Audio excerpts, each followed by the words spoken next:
Hi, my name is Justin Stewart, and I'm a mycorrhizal ecologist and evolutionary biologist studying the evolution of cooperation. I work with a very small and often overlooked group of organisms called mycorrhizal fungi. One of my key goals is to map these organisms and where they live.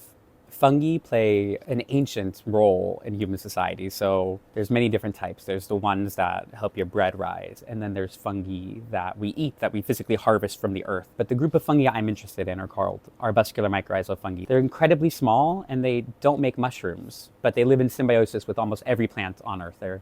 And these cooperations are what helps provide nutrients to our food, to our plants. So that's why I'm interested in this in the context of MiCRop. How can we provide nutrients to plants without necessarily using intensive agricultural practices like fertilization? Arbuscular mycorrhizal fungi play a very critical role in the flow of carbon and nutrients on the Earth's ecosystems. You can think of them as this kind of carbon drawdown or entry infrastructure where photosynthate, so through photosynthesis, plants make carbon, and then they shuttle it and trade it to these organisms that build these extensive networks in soils. So I'm also interested in thinking about how these are in the climate Earth models and how we can think about this in the context of climate change. Fungi are at threat globally because about a third of the Earth's ecosystems have been modified for agriculture or human use. The way that we've been doing agriculture has largely reduced these organisms. Key reducers of mycorrhizal diversity and structure and infrastructure below ground are when we till the soil, we physically cut these networks. That means we are cutting these fungi apart. At the same time, we apply fertilizers, and that's like it's like taking away their trade, right? These organisms trade nutrients. If there's no need for nutrients for the plant, we have removed their economy. So they go down in diversity and abundance and biomass. So one of the things I'm very excited about, and I've been working with the Society for the Protection of Underground Networks, they're called SPUN, with MiCRop for the last few years, is sampling the Earth's soils to understand where these organisms live and how they're responding to different threats. So agriculture, desertification, seawater infiltration are a few of the projects that I've been working on.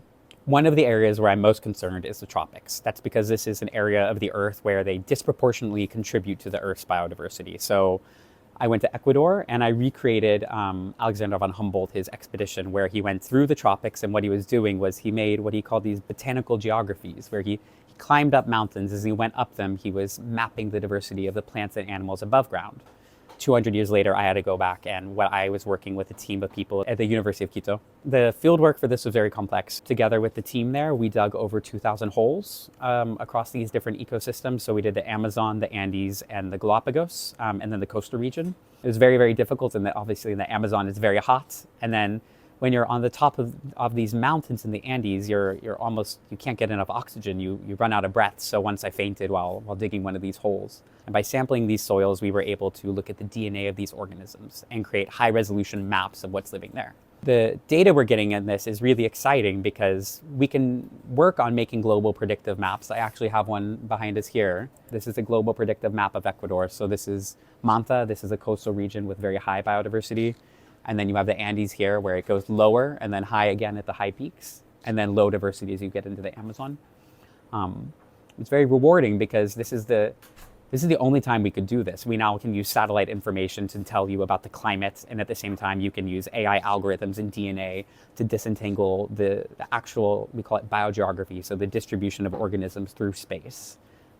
This is the key moment where we're able to start mapping mycorrhizal fungi.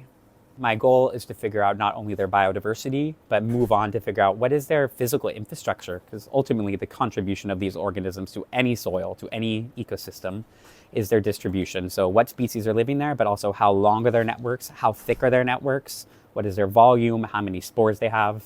My goal is to create these high-resolution maps that we can use to answer evolutionary, ecological, but also conservation questions about what land to prioritize to inform different types of initiatives. I'm going to continue on at the SPUN, at the Society for the Protection of Underground Networks, as a postdoctoral researcher. Yeah. Save the fungi! Woo! Okay.